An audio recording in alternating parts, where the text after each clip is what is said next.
So I wanted to talk to you today about something a bit unusual that I came across in one of my boxes of old computer bits, and then I want to see if I can actually do anything useful with it. Meet the Nvidia Tesla K20x. These things came out back in 2012 and were aimed at large enterprises with massive requirements in data processing, analytics, deep learning or artificial intelligence. Nvidia built this dual slot card around their brand new GK110 processor, a chip so big that its silicon die size is comparable to this Intel Titanium processor from around the same period.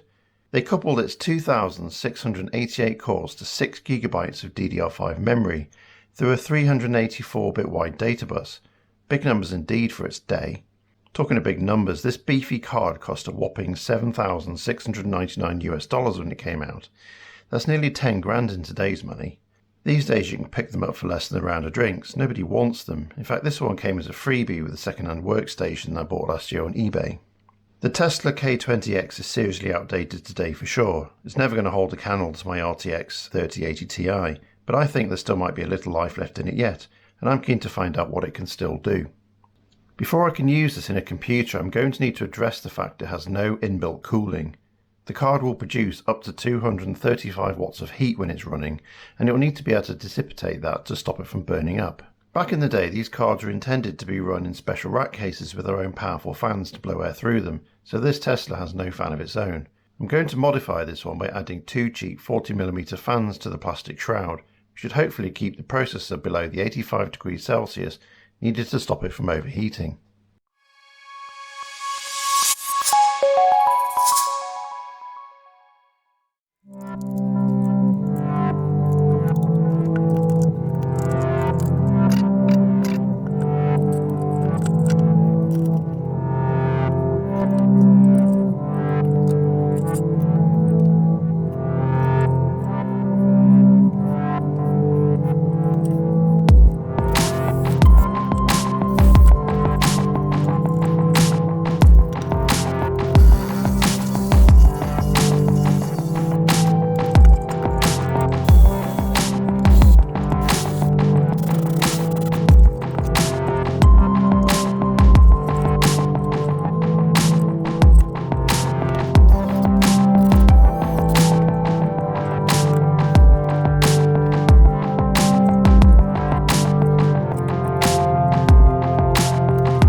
Okay, all done.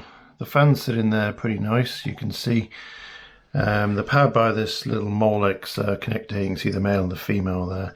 It would have been nice to have the fans powered from some power takeoff on the main board, but I couldn't see anywhere obvious to do that. You'll also see that I've blanked off the end just to stop all the air pressure just coming out of the bag, which you don't want. You want the air to be forced that way down the case and come out of the vent at the back there, which it will do. I don't think you're going to see hurricane levels of wind here, but it'll hopefully be enough just to keep the thing cool, stop it from overheating. Okay, so the next thing I'm going to do is go and plug it into the computer and give it a test.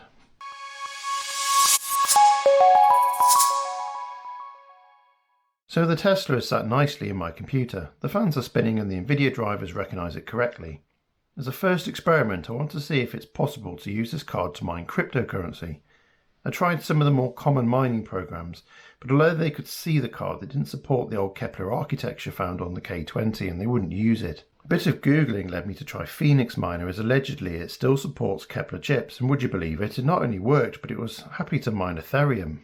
Now, just because it can mine Etherium doesn't mean that you would want to use it for that. As you'd expect, this card is very slow at mining this difficult coin, and after a gentle overclock and test run for 24 hours, it was returning a mine speed of about 2 megahash for a draw of 80 watts, similar to an old incandescent light bulb.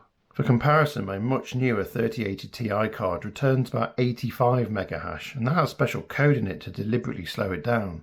At today's exchange rate, running this old Tesla for a whole year would land you with about $73 profit if you're not paying for your electricity, and little to no profit at all if you are.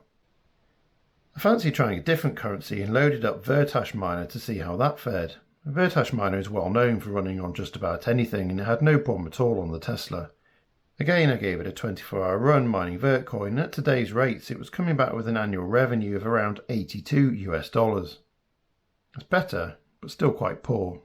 So to conclude, using this card for crypto mining is, as expected, not worth it, unless for some reason you already own a ton of them and have a limitless supply of green off-grid electricity in need of a base load. And let's not forget the value of crypto changes constantly.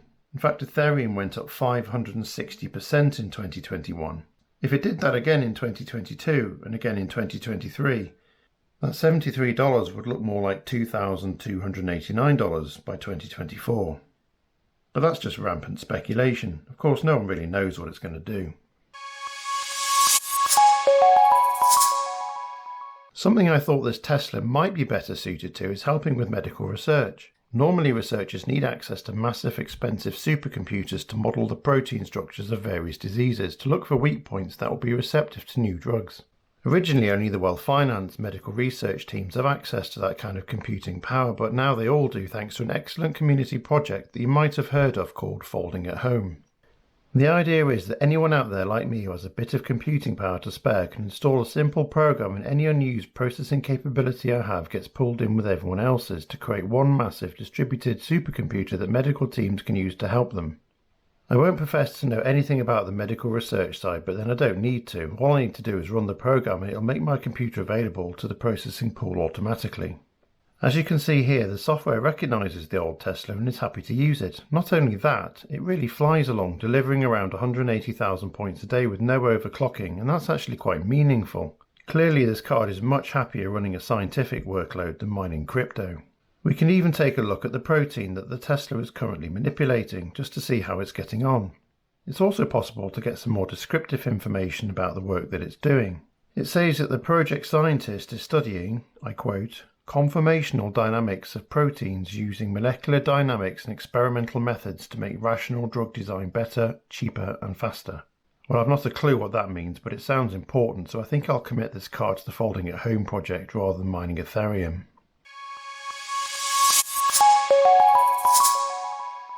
Earlier in the video I mentioned that this Tesla's price tag was $7,699 when it came out in 2012. Well, less than 6 months later, Nvidia released a consumer gaming graphics card called the Gtx Titan, and as it happens I do own one.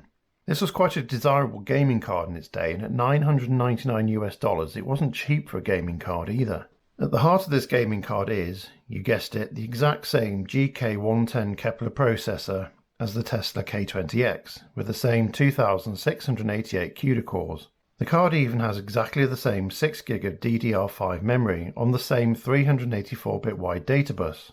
This Titan literally is a Tesla K20x, except on the Titan they gave it a built-in fan and fitted the ports to connect a monitor.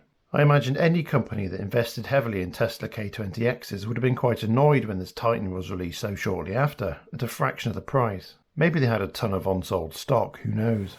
That old Kepler chip still pushes games along pretty well. It's not the latest and greatest by any means, but in my view it's still quite a feat of engineering, not least because it's just so flexible. It's just as happy to help cure diseases as it is to draw alien space stations full of baddies to dispatch. Well, I think I've waffled on enough now. Thanks for watching this far, and if you'd care to like and subscribe, I'd be very grateful as it will help me grow this channel. See you again in a future video soon.